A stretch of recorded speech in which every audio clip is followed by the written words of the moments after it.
Bapak, Ibu, adik-adik, mari kita bersikap anjali untuk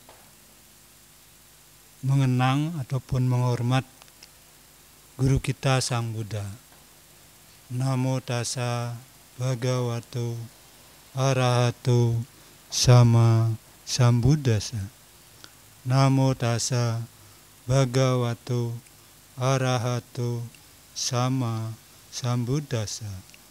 Namo tassa bhagavato arahato sama sambuddhassa. Kita untuk Namo Buddhaya.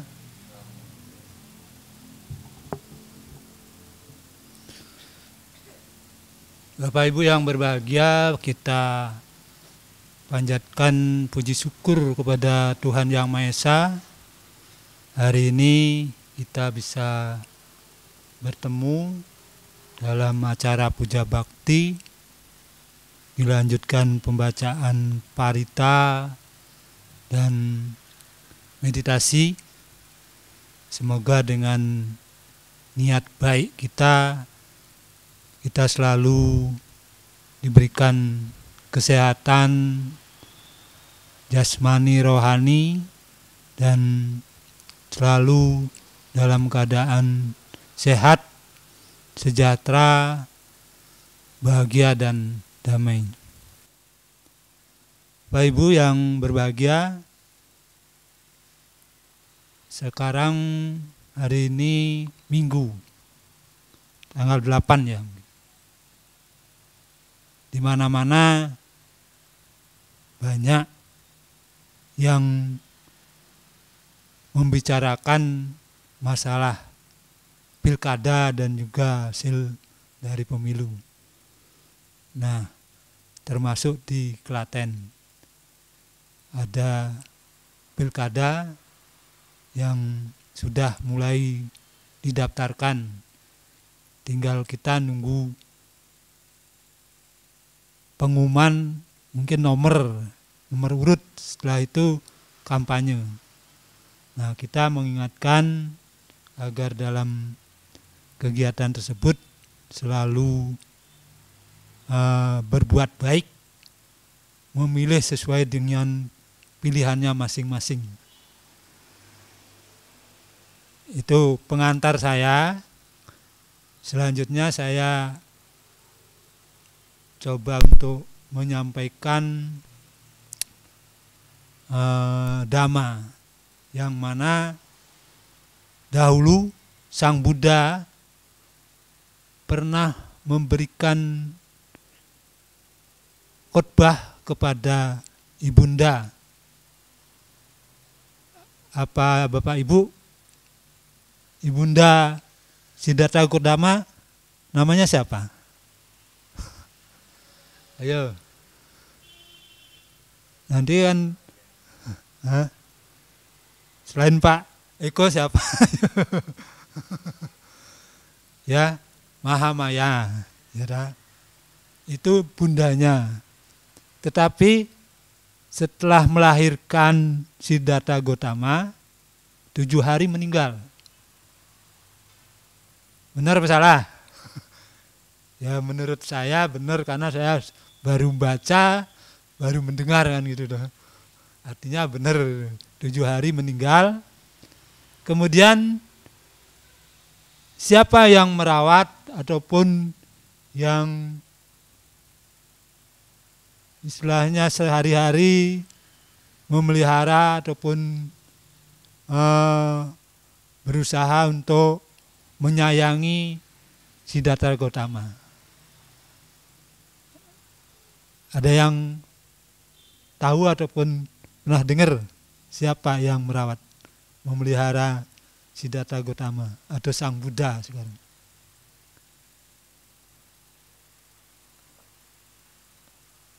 Tidak tahu? Saya jawab aja, Mahapajapati. Itu. Artinya dulu Sang Buddha itu memberikan khotbah kepada ibunya yang merawat dan memelihara Sang Buddha. Karena setiap harinya yang diketahui ataupun yang dilihat setiap hari adalah yang merawat, yaitu Maha Majapati, yang mana setelah meninggal Mahamaya juga Maha Majapati juga dinikahi. Nah, ini resmi menikah, karena setiap kerajaan dahulu kalau perempuan mesti semuanya dinikahi. Itu sejarahnya seperti itu. Tapi kalau di kehidupan sekarang di Indonesia itu kan dilarang. Aturannya dilarang. Ada derajat vertikal, horizontal gitu. Itu tidak boleh menikahi saudara kan itu, saudara vertikal dan horizontal. Nah, dalam khotbah tersebut yang disampaikan yaitu 10 belenggu. 10 belenggu terdiri dari 5 belenggu rendah dan 5 belenggu tinggi. Nah, untuk hari ini saya menyampaikan tentang belenggu rendah yang harus dilenyapkan. Harus dilenyapkan dari jasmani maupun dari batin dan pikiran kita. Ada cerita bahwa di sesuatu daerah pasti ada daerahnya itu terkenal, yang mana di sekitar ataupun di daerahnya itu hidupnya itu banyak spare part motor, spion motor, pasti itu hasil dari ngambil ataupun mencuri ya. Kemudian anak-anaknya itu pun sudah terbiasa, kebiasaannya seperti itu, akhirnya mengikuti lingkungannya. Dia juga ngambil barang orang lain. Sehingga tabiatnya tersebut di daerah tersebut sama jadinya.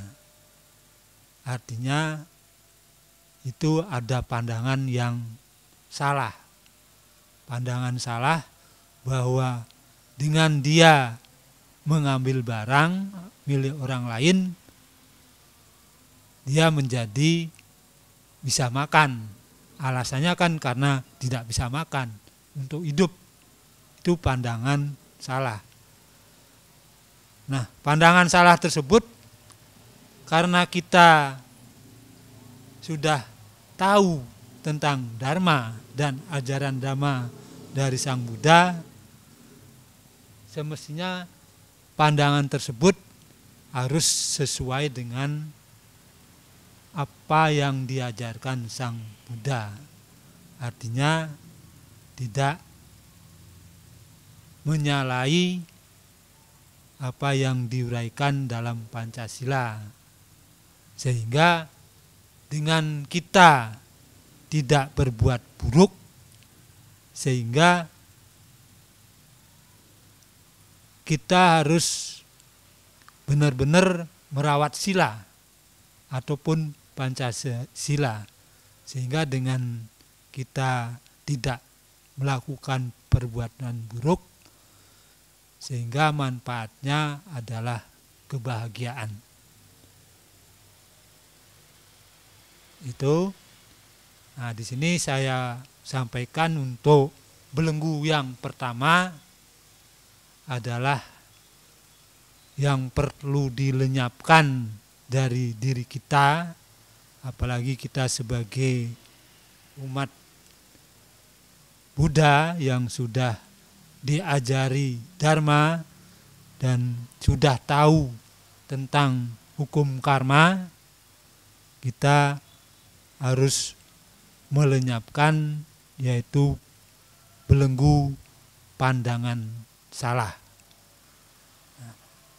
Ataupun yang kita maksud adalah pandangannya tidak sesuai dengan aturan ataupun ajaran Sang Buddha. Yang perlu dipahami adalah perbuatan buruk dan baik. Dengan pandangan ataupun memahami pandangan buruk dan baik, maka dalam kehidupan sehari-hari mengetahui kalau buruk artinya sudah tidak sesuai dengan aturan ataupun penyampaian dari Dhamma yang telah dikotbahkan oleh Sang Buddha dan sudah disebutkan dalam parita-parita ataupun buku-buku yang sudah disebarkan ke mana-mana. Ada contoh bahwa kenatipun dia tahu Dharma ataupun Dhamma seperti yang disampaikan Sang Buddha, dan wilayahnya pun itu adalah negara Buddhis, tahu hukum karma, tahu perbuatan buruk dan baik, tapi tetap juga melakukan perbuatan yang melanggar hukum, yaitu korupsi, mengambil uang, dan juga perbuatan Pancasila seperti membunuh, mengambil barang, asusila, kemudian berkata bohong, bermabuk-mabukan. Itu karena tidak sesuai dengan dasar ataupun aturan dari ajaran Dhamma. Nah, untuk menghindari hal-hal tersebut, kita diharapkan di dalam kehidupan sehari-hari dan juga secara bermasyarakat harus menekuni ataupun merawat sila yang baik dan benar, sehingga manfaat dari kita belajar Dhamma adalah sesuai dengan aturannya, tidak lepas dari aturan. Nah, untuk menyikapi pandangan yang salah tersebut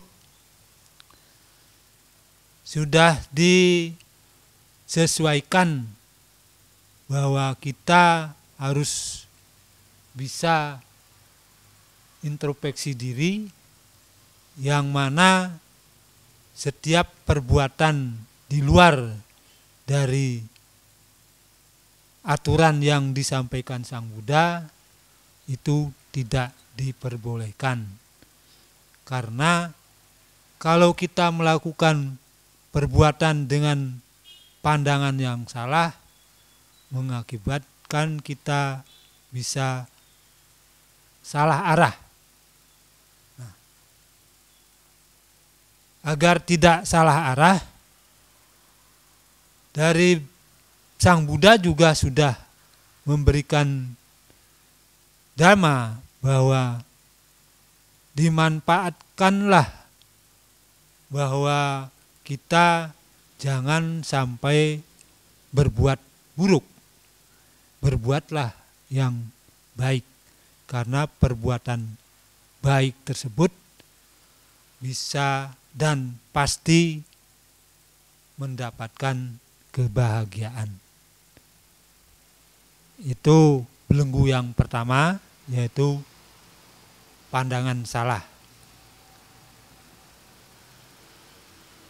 Agar nanti bahwa kita pandangan salah tersebut tidak digenggam erat-erat, tapi dilepas, agar pandangan yang keliru tersebut bisa menjadi pandangan yang baik dan berhasil untuk mendapatkan ataupun mencapai kebaikan.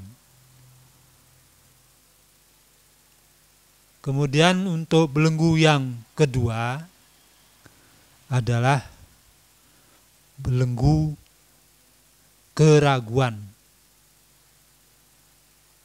Di sini saya bertanya dulu. Tadi sudah disampaikan tadi, di negara Buddhis pun ada perbuatan jahat seperti korupsi. Kenapa itu dilakukan? Kira-kira Bapak Ibu tahu enggak kenapa negara Buddhis sudah ada ajaran Sang Buddha, sudah mengetahui perbuatan buruk, sudah tahu karma wipaka, tapi tetap dia melakukan perbuatan tersebut. Alasannya apa? Kira-kira Bapak Ibu, kenapa kok dia melakukan perbuatan yang melanggar hukum dan melanggar Pancasila? Kira-kira ada yang mengetahui, belum tentu praktek ya. Ada yang lain mungkin? Ibu ada enggak? Oke. Yang Pak Eko sampaikan juga bisa mengetahui tapi tidak dipraktikkan, bisa. Tetapi yang saya dengar ya, yang saya ketahui, perbuatan tersebut dilakukan kenatipun sudah mengenal Dhamma dan mengetahui hukum karma dan sudah mengetahui bahwa perbuatan tersebut adalah tidak baik, karena tidak benar-benar percaya bahwa Sang Buddha itu nibbana. Itu yang pertama. Artinya nibbana itu sudah lepas dari loba, dosa, dan moha. Itu karena tidak percaya, tidak benar-benar percaya sama Sang Buddha telah mencapai nibbana. Kedua, tidak benar-benar percaya bahwa perbuatan jelek itu adalah akan berakibat pada diri kita sendiri dan tidak bermanfaat kepada diri kita sendiri dan tidak bermanfaat untuk orang lain, serta juga tidak bermanfaat untuk di sekitarnya, karena perbuatan buruk tersebut ataupun perbuatan yang melanggar hukum tadi dan melanggar Pancasila adalah tidak baik bagi kita sendiri. Di samping itu bahwa yang bersangkutan tidak benar-benar percaya tentang ajaran Dhamma. Padahal di ajaran Dhamma tersebut sudah disebutkan tentang Pancasila. Jadinya belenggu itu sekitarnya itu aja. Perbuatan baik, perbuatan buruk. Kalau itu dilakukan, jadinya tidak sesuai dengan ajaran Dhamma. Artinya melanggar hukum tentang aturan undang-undang ataupun aturan pemerintah, juga aturan agama di ajaran Sang Buddha. Sehingga keraguan tersebut harus dimantapkan dengan cara merawat sila juga. Dan juga mengurangi, kalau bisa melepaskan kebencian, keserakahan, dan ketidaktahuan. Sehingga dengan kita melepas keserakahan, kebencian, dan ketidaktahuan, kita bisa melepas belenggu keraguan. Dan apabila kita melakukan ataupun melepas 3 belenggu, kita bisa hidup Sotapanna. Artinya masih bisa kita dianggap ataupun dikatakan sudah mencapai kesucian, tetapi masih kita harus menjalani kehidupan 7 kehidupan. Itu yang saya dengar dan saya baca. Dan kalau kita sudah mencapai Sotapanna, kita tidak sia-sia dalam kehidupan kita. Artinya hidupnya itu ataupun kelahirannya nanti tidak di alam bawah, tapi sudah mencapai apa yang disebut alam arahat, untuk melaksanakan alam arahat. Itu sudah mengarah alam arahat. Kalau arahat kan sudah melepas nafsu, segala nafsu, seperti Sang Buddha. Ini baru mengarah ke arahat. Sehingga dalam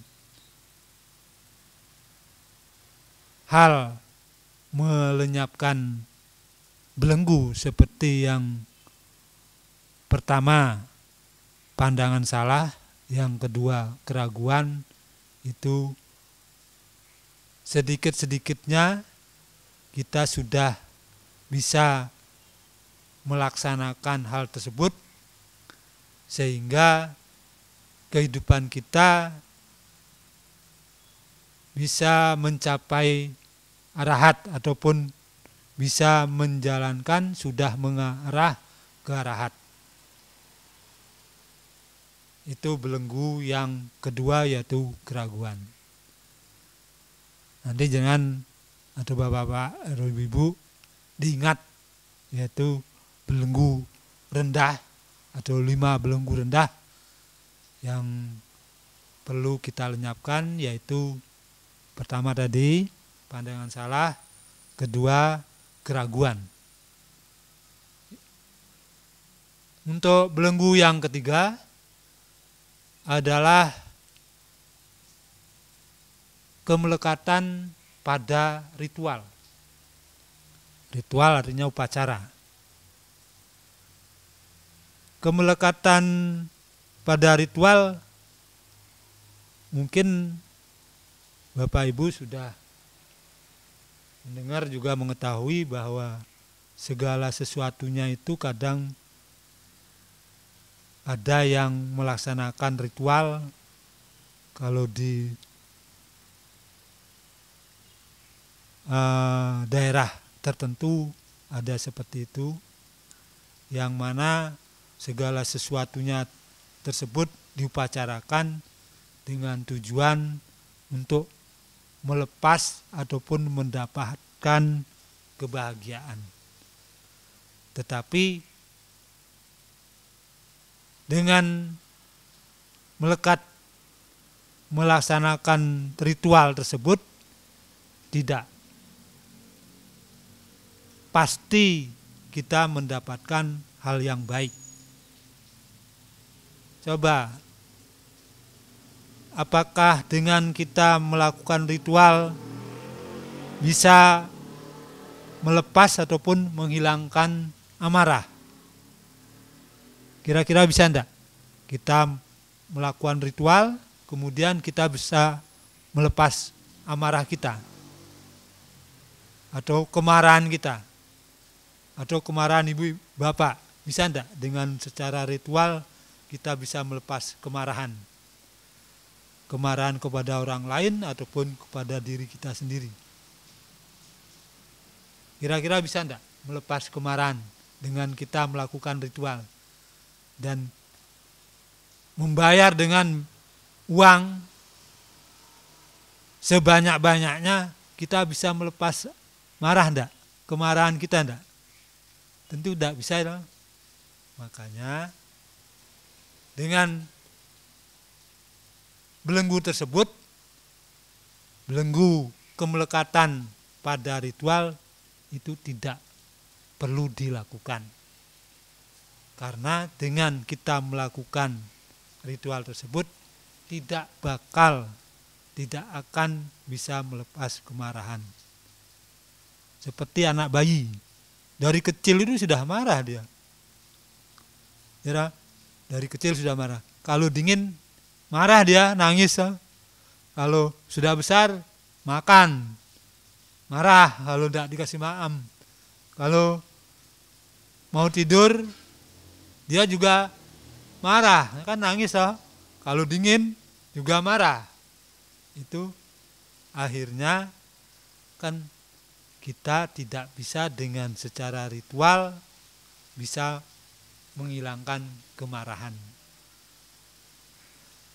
Dari bayi aja kita sudah tahu kemarahan itu tidak bisa dilepas dengan ritual. Tapi kita melepasnya kemarahan tersebut dengan cara kita melakukan hal-hal yang bijak, yaitu berbuat baik. Mungkin diantaranya yaitu atasila. Selain atasila juga kita harus melakukan meditasi, sehingga dalam mengarungi ataupun melepas kemarahan kita, sehingga dengan meditasi itu bisa sedikit-sedikit bisa menenangkan pikiran, bisa melepas kemarahan sedikit demi sedikit. Kalau kita rajin melakukan hal yang berguna ataupun yang bijak, seperti tadi saya sampaikan, yaitu atasila dan juga meditasi, mengakibatkan bahwa kemarahan kita ataupun Bapak Ibu bisa dilepas. Dengan cara seperti itu kita harus praktek sila, juga merawat sila, sehingga kemarahan-kemarahan yang kita pendam terhadap orang lain juga kepada diri kita sendiri bisa berkurang dan bisa melepas, sehingga bisa hal tersebut bisa mencapai sesuatu yang secara bijaksana menyikapi dan menyadari bahwa kemarahan tersebut bisa dilepaskan. Itu untuk belenggu yang ketiga. Untuk belenggu yang keempat adalah nafsu indria. Nafsu indria itu ada pada diri kita sendiri, yaitu penglihatan, pendengaran, penciuman, perasaan, itu juga ada pengecapan, rasakan loh, dan juga pikiran ataupun secara batin. Nafsu indria itu tersebut juga dicontohkan bahwa kita pagi ingin makan, sudah makan makanan yang sesuai dengan yang diharapkan, kemudian setelah makan beberapa jam lagi ya masih ingin makan yang lain. Itu begitu terus selama-lamanya kalau tidak kita sikapi dengan baik. Kemudian contoh juga bahwa kita mendengar lagu-lagu, nyanyian. Sudah mendengar, pasti ada bosennya loh. Karena bosen, pingin yang lain. Itu juga namanya nafsu indria. Sehingga dalam kehidupan sehari-hari, nafsu indria itu sesuai belenggu yang keempat ini, kita juga harus melenyapkan. Karena nafsu indria itu kalau tidak dilepas, kita dinabubukan kepada nafsu indria. Pinginnya yang baik-baik, yang enak-enak, yang seneng-seneng. Jadinya kita melekat dengan yang enak-enak, tidak menginginkan atau tidak menyadari bahwa kehidupan kita atau Bapak Ibu adalah ada duka. Bahwa kehidupan di alam dunia ini adalah ada duka. Sesuai dengan 4 kemuliaan ataupun 4 kemuliaan Arya. Ada duka dan kita harus tahu sebab-sebabnya duka.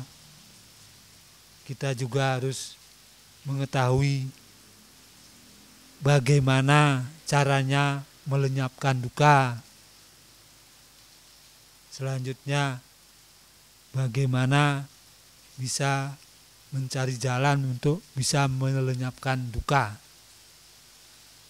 Itu sudah ada ataupun sudah disampaikan dalam ajaran Dhamma. Sehingga dengan 4 kebenaran Arya tersebut, kita sudah dikasih cara ataupun kamus agar kita tidak selalu melekat dengan panca indera ataupun nafsu indria. Karena dengan nafsu indria tersebut kita melupakan ajaran Dhamma. Karena dengan kemelekatan nafsu indria sehingga melupakan kebaikan ataupun kebajikan-kebajikan yang lain. Nah, diarahkan kepada kita maupun Bapak Ibu agar melepas nafsu indria yang ada pada diri kita sendiri. Itu yang keempat, perlu saya ulangi lagi. Yang pertama yaitu belenggu yang pertama, pandangan salah. Yang kedua, keraguan. Ketiga, kemelekatan pada ritual. Keempat, nafsu indria. Yang kelima adalah dendam dan dengki. Ini dendam dan dengki itu kalau ditimbun selama-lamanya, bisa dendam dan dengki itu sampai di kehidupan yang akan datang. Kalau kita tidak melepasnya atau melepas dendam dan kedengkian tersebut, kita bisa membawa dengki atau dendam dan dengki tersebut sampai kehidupan berikutnya. Tidak sekarang aja, tapi bisa dibawa sampai ke kehidupan yang berikutnya.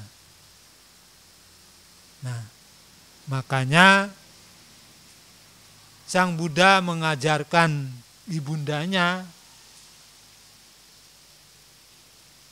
Mahapajapati agar melepas 5 belenggu rendah tersebut untuk bisa mencapai arahat. Kalau 10 nanti ini 10 belenggu. Kalau 10 belenggu bisa melenyapkan, bisa arahat selamanya. Atau melepas nafsu yang melekat pada diri kita sendiri. Yang tadi saya sampaikan bahwa belenggu yang kelima adalah dendam dan dengki. Untuk melepas belenggu tersebut, sebagai umat yang sudah diajarkan Dhamma, kita perlu juga diarahkan merawat sila dan mendengarkan Dhamma sebaik mungkin dan selalu mengetahui tentang perbuatan buruk dan baik. Juga menyikapi hukum karma wipaka. Karena dengan mengetahui hal tersebut, kita bisa melepaskan dendam dan dengki atau belenggu yang kelima tersebut. Sehingga dalam kehidupan kita sehari-hari dan kehidupan yang berikutnya bisa mendapatkan ataupun bisa mengarah perbuatan ataupun kehidupan arahat sebelum kita mencapai arahat. Baru akan mendapatkan perbuatan ataupun kehidupan arahat, kemudian melaksanakan arahat. Kalau sudah mencapai 10 belenggu bisa mencapai arahat. Dari belenggu 5 rendah atau 5 belenggu yang rendah tersebut, kita ataupun sebagai umat dengan ajaran Dhamma tersebut, Bapak Ibu juga menyikapi hal tersebut dengan seksama dan juga dengan bijaksana.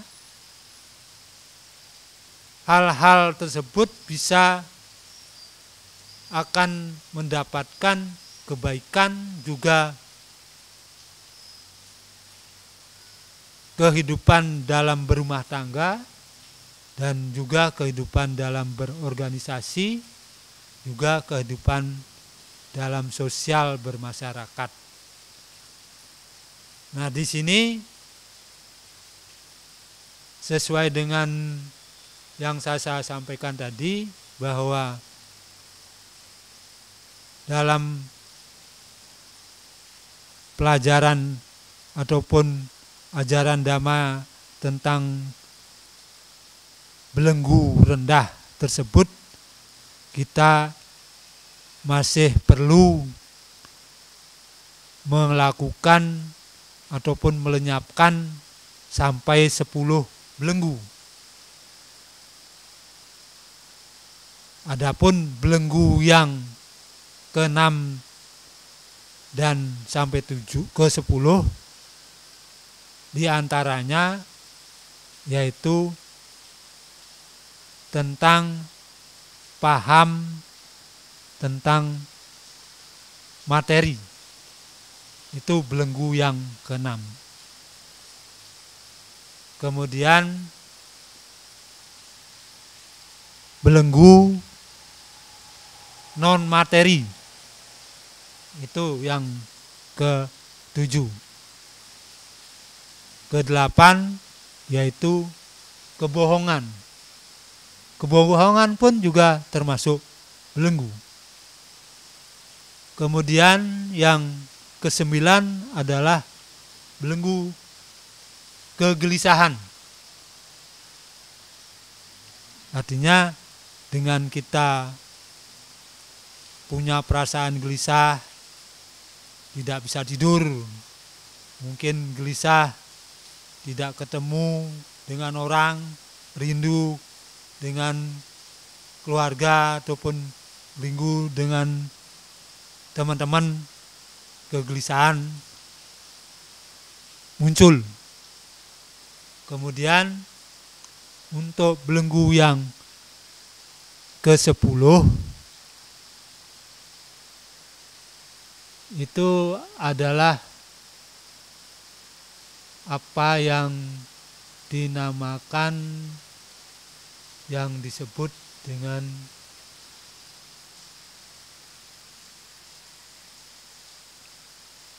kesejahteraan.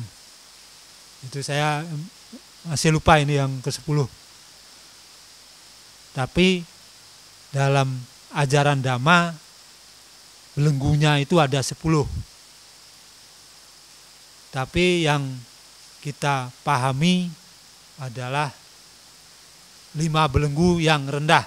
Ini yang perlu dilenyapkan untuk diri kita sendiri dan untuk Bapak Ibu. Dan juga pada diri saya sendiri. Kira-kira demikian penyampaian Dhamma tentang 5 belenggu rendah yang bisa saya sampaikan. Mudah-mudahan penyampaian yang